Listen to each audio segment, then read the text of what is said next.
विधानसभा चुनाव मतदान तिथि नजदीक आने के साथ ही राजनीतिक दल प्रचार में अपनी ताकत झोंक रहे हैं। इसी के चलते आज भाजपा राष्ट्रीय अध्यक्ष अमित शाह और पीसीसी चीफ सचिन पायलट करौली जिले के दौरे पर रहे। राष्ट्रीय अध्यक्ष अमित शाह ने करौली और टोडाली विधानसभा क्षेत्र के नादौती में चुनावी सभाओं को संबोधित किया। वहीं पीसीसी चीफ सचिन पायलट ने करौली विधानसभा क्षेत्र के मासलपुर और हिंडौन विधानसभा क्षेत्र के तिघरिया गांव में चुनावी सभाओं को संबोधित किया। 7 दिसंबर को मतदान के दौरान मतदाता दिखाएगा किसने कितनी ताकत झोंकी और कौन कितना लुभा पाया। करीब 25 सालों तक कांग्रेस की राजनीति करने के बाद हाल में बीजेपी में आई और पीपलदा सीट से पार्टी प्रत्याशी बनाई गई ममता शर्मा के पक्ष में सभा करने के लिए आज कोटा जिले के सुल्तानपुर कस्बे पहुंची मुख्यमंत्री वसुंधरा राजे सुल्तानपुर कृषि मंडी प्रांगण में सभा को किया संबोधित। इस दौरान ममता शर्मा के लिए मत और समर्थन मांगते हुए मुख्यमंत्री ने कहा कि ममता शर्मा कोई छोटा मोटा व्यक्तित्व नहीं है। सभा के दौरान सीएम ने पीपलदा में हुए विकास के काम गिनाए और खास तौर पर ईस्टर्न कैनाल प्रोजेक्ट का जिक्र करते हुए कहा कि नहरी पानी आखिरी छोर तक और टेल तक पहुंचाने को हम पूरी तरह से प्रतिबद्ध हैं और इसके साथ ही सुल्तानपुर में कॉलेज खोलना और सुल्तानपुर को नगरपालिका बनाना भी हमारी प्राथमिकताओं में शुमार है। हालांकि सीएम की सभा के दौरान पीपलदा के विधायक विद्याशंकर नंदवाना का मन से नदारद रहना बता रहा है कि पीपलदा में पार्टी प्रत्याशी के लिए मुश्किलें अभी भी कम नहीं हुई है। सीएम अशोक गहलोत आज राजसमंद जिले के दौरे पर रहे। इस मौके पर उन्होंने कांकरोली के बस स्टैंड पर आयोजित विशाल आम सभा को संबोधित किया और कांग्रेस प्रत्याशी नारायण सिंह भाटी के समर्थन में मतदान करने की अपील की। हेलीकॉप्टर से जेके हवाई पट्टी पर उतरने के बाद गहलोत सीधे सभा स्थल पहुंचे और जनता का अभिवादन किया। स्वागत के बाद बिना किसी औपचारिकता के गहलोत सभा को संबोधित करना शुरू किया। गहलोत ने कहा कि भाजपा सरकार कांग्रेस के 50 साल के कार्यकाल पर सवाल पूछती है, तो भाजपा बताए कि इन 50 साल में कुछ काम नहीं हुआ तो कांग्रेस ने इतने साल सरकार कैसे चलाया। भारी भीड़ के चलते जेब कतरों ने भी कई जेबों को अपना निशाना बनाया। कांग्रेस के पूर्व मुख्यमंत्री अशोक गहलोत ने भारतीय जनता पार्टी पर हमले तेज कर दिए हैं। कांग्रेस के पूर्व मुख्यमंत्री अशोक गहलोत ने गुलाबपुरा में चुनावी सभा को संबोधित किया। संबोधन के दौरान भाजपा और मुख्यमंत्री वसुंधरा राजे उनके निशाने पर रही। गहलोत ने कहा कि राज्य सरकार ने हमारी योजनाओं को बंद करने का काम किया। 5 साल तक प्रदेश की जनता अपनी ही मुख्यमंत्री से नहीं मिल पाई। 2019 के लोकसभा चुनाव में भी जनता की राय लेकर घोषणा पत्र तैयार किया जाएगा। हवाई घोषणा पत्र नहीं होगा। जिस तरीके से भारतीय जनता पार्टी आम जन को भ्रमित कर घोषणा पत्र लागू करने की बात करती है, लेकिन कांग्रेस जमीनी स्तर पर राहुल मॉडल पर घोषणा पत्र तैयार कर रहा है। केंद्रीय विधि एवं कानून मंत्री रविशंकर प्रसाद आज रहे बीकानेर दौरे पर।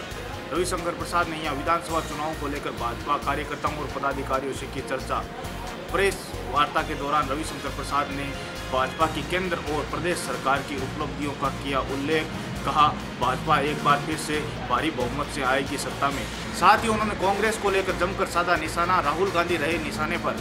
राहुल गांधी को लेकर रविशंकर प्रसाद ने कहा कि वे अगर गांधी परिवार से नहीं होते तो वो राष्ट्रीय अध्यक्ष क्या कांग्रेस में जिला अध्यक्ष तक बनने लायक नहीं है। साथ ही उन्होंने कांग्रेस के घोषणा पत्र को लेकर कहा कि कांग्रेस ने कुछ किया ही नहीं है तो किस प्रकार वे सत्ता में आएंगे और कैसे घोषणा पत्र को पूरा करेंगे। प्रदेश की मुख्यमंत्री वसुंधरा राजे कल बाड़मेर जिले के दौरे पर रहेगी। मुख्यमंत्री वसुंधरा राजे शिव विधानसभा क्षेत्र के बियाड़ व चोटन विधानसभा क्षेत्र के धनाऊ गांव में आम सभा को संबोधित करेगी। दरअसल मुख्यमंत्री वसुंधरा राजे कल 1 दिवसीय बाड़मेर जिले के दौरे पर रहेगी। इस दौरान सबसे पहले मुख्यमंत्री वसुंधरा राजे शिव विधानसभा क्षेत्र के बियाड़ गाँव में भाजपा प्रत्याशी कुमान सिंह के पक्ष में आम सभा को संबोधित करेगी।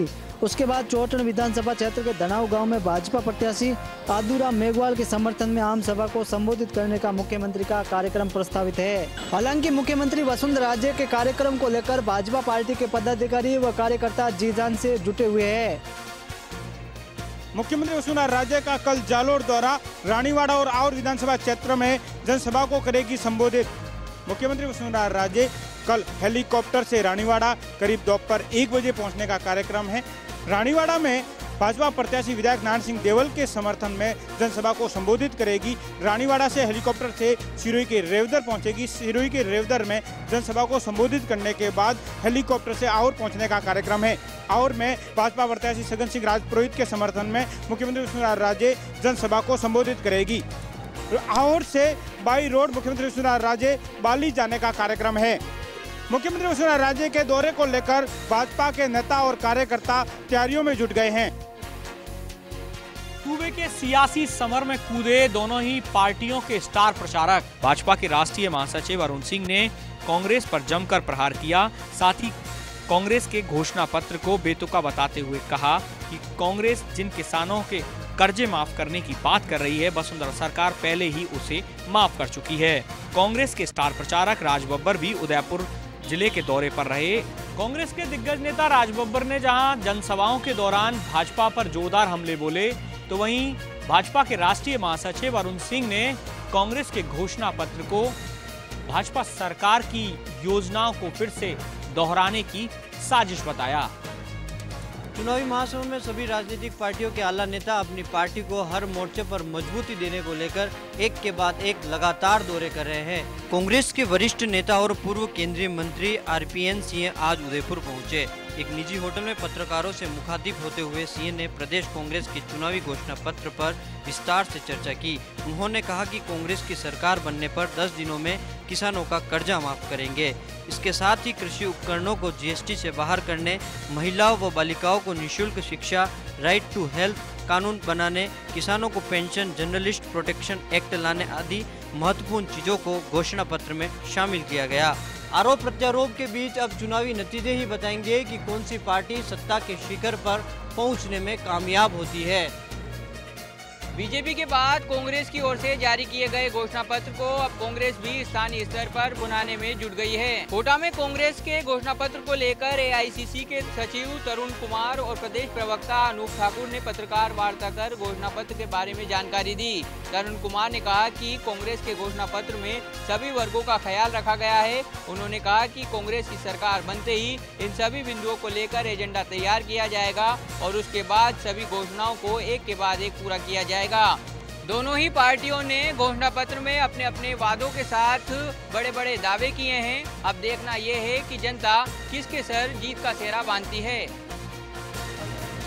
निर्वाचन विभाग की ओर से मतदाताओं को जागरूक करने के लिए और आगामी 7 दिसंबर को होने वाले मतदान में 100% मतदान करवाने के लिए विभिन्न तरह के कार्यक्रम आयोजित किए जा रहे हैं। स्वीप गतिविधियों के तहत आयोजित सरगम सप्ताह में आज वोट मैराथन का आयोजन किया गया। नगर परिषद से शुरू हुई इस वोट मैराथन को जिला कलेक्टर भंवरलाल मेहरा और पुलिस अधीक्षक शिवराज मीणा ने संयुक्त रूप से हरी झंडी दिखाई। शहर में एक रैली का भी आयोजन किया गया, जिसके माध्यम से विद्यार्थियों ने आगामी 7 दिसंबर को आम जनता को अधिक से अधिक वोट देने के लिए प्रेरित किया। नाबालिग के अपहरण कर दुष्कर्म करने के आरोपी को आज दौसा विशेष न्यायालय पोक्सो कोर्ट ने सुनाई आजीवन कारावास की सजा। दौसा विशेष न्यायालय पोक्सो कोर्ट ने आज एक नाबालिग का अपहरण कर दुष्कर्म के आरोपी को आजीवन कारावास से दंडित किया है। नव स्थापित दौसा पोक्सो अदालत द्वारा दंडित करने का ये पहला मामला है। प्रकरण के अनुसार महुआ के सलमपुर थाने में ये मामला 2013 में जरिए इस्तगासा पीड़ित के पिता ने दर्ज करवाया था, जिसमें आरोपी मोहर सिंह, जो कि रतियापुर मासलपुर का रहने वाला है, नाबालिग को अपहरण कर ले गया। वह चेन्नई में रखे हुए है। इस पर पुलिस ने आरोपी को तलाश कर पीड़िता को दस्तयाब किया। न्यायालय ने आरोपी पर 50,000 रुपए का अर्थदंड भी आयत किया है, जो कि पीड़िता को दिया जाएगा। कि पर्वतीय पर्यटन नगरी का गिरा तापमान, मौसम हुआ सर्द तो लोगों ने लिया अलाव का सहारा। एक और जहां चुनावी माहौल गर्म नजर आ रहा है और राजनीतिक पार्टियां धुआंधार प्रचार कर रही है, वहीं मौसम ने भी अपना मिजाज यहां पर बदल रखा है। और बात कर रहे हैं आज हम माउंट आबू की, तो माउंट आबू का न्यूनतम तापमान यहां पर 5 डिग्री पहुंच गया, जिसके चलते सड़कों पर सन्नाटा पसरा हुआ नजर आ रहा है। वहीं सर्द हवाओं के बीच जहां लोग